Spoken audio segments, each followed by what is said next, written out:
In the annals of history, few conflicts have shaped a nation's destiny like the American Civil War. But what if the dice of fate had rolled differently, altering the course of the conflict's outcome? Let's journey into the realms of what if and explore the intriguing possibility of a South triumphant in the war that divided a nation. The American Civil War, fought between 1861 and 1865, stands as a defining moment in U.S. history, pitting the Union, made up of the northern states, against the Confederacy, consisting of the southern states.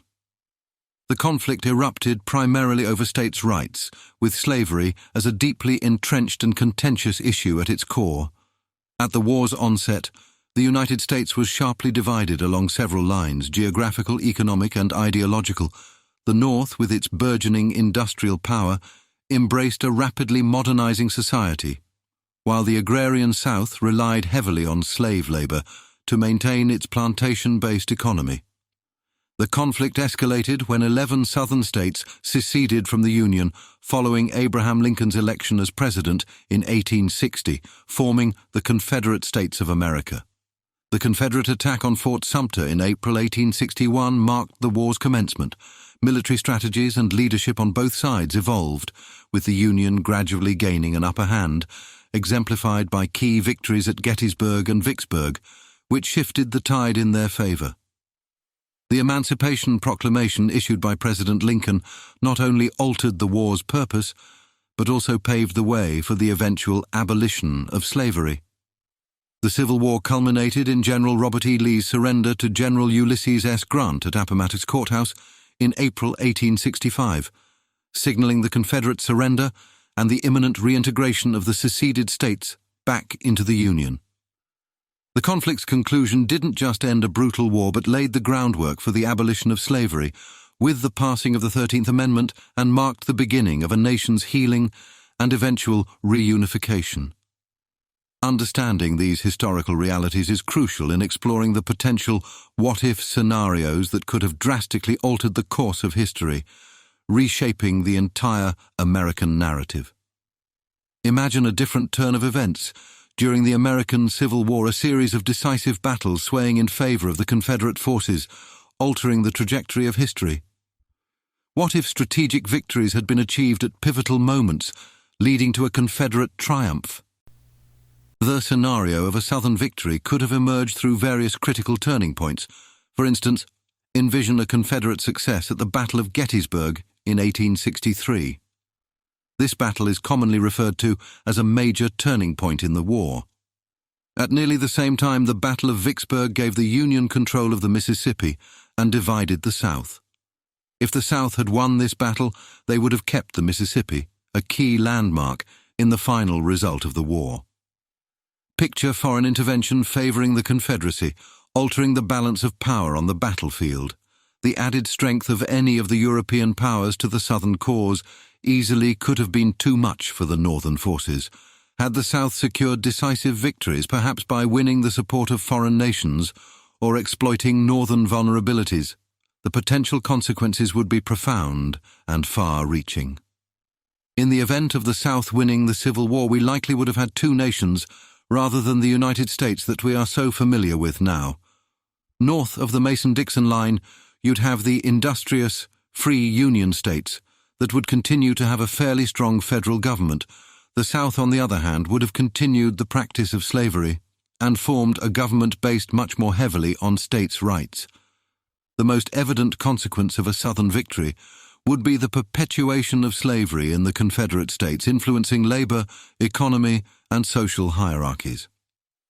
This could have prolonged the subjugation and exploitation of African Americans, affecting their fundamental rights and opportunities.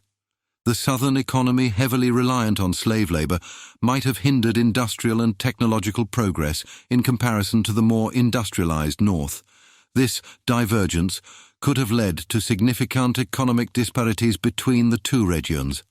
In times of peace, this could have led to commerce between the two.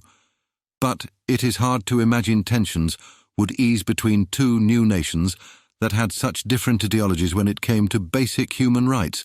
A divided nation would have solidified separate cultural identities between the North and the South, the North being more industrial and progressive, might have evolved with a more technologically driven culture, while the agrarian South might have preserved traditional values and social structures based on the plantation economy and the institution of slavery. This would spill into cultural expressions, including literature, arts, and media, and each area would have been profoundly affected. Different narratives and artistic representations would have emerged, reflecting the values and stories of the divided nation, potentially resulting in unique artistic movements in each region. The national identity and global perception of these two nations are also interesting to think about. Rather than the United States of America, we might have two nations of approximately 25 states divided by a Mason-Dixon line that extended from coast to coast. Rather than immigrants fleeing Europe for the opportunity of the New World, maybe they would have had the choice between the farming, old-fashioned living of the South or the labor-rich, hard-working culture of the Union. In the wars that rocked Europe in the early 20th century, would the Allies have recruited help from the South? With the focus on agriculture, would they have had much of an army or the technological firepower to help out? Or would the northern states alone have answered the call, leading to greater relations between the northern states and the Europeans for generations afterward? Would either the North or the South have had the capital, without the other, to buy Alaska from the Russians in 1867? Would either nation have the means or interest to annex Hawaii? The dominoes that would fall differently if the South won the war are fascinating. What wars would each newly formed nation have been involved in? Would there have been a second civil war, and what would have led to it? Would we have developed the first nuclear weapon? Would both nations have remained democracies, and how would they differ?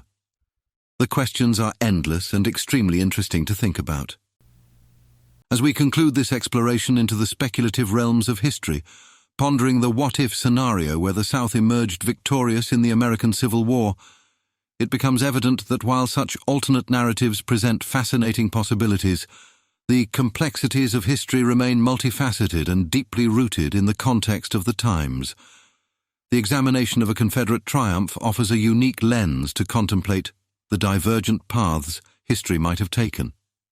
It prompts us to reflect on the interconnectedness of events, decisions, and societal forces that sculpted the actual historical course.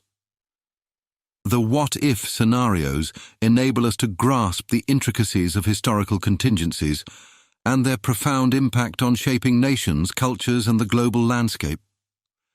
They underscore the unpredictability of history, emphasizing that pivotal moments, decisions, and chance play crucial roles in shaping the world we live in today.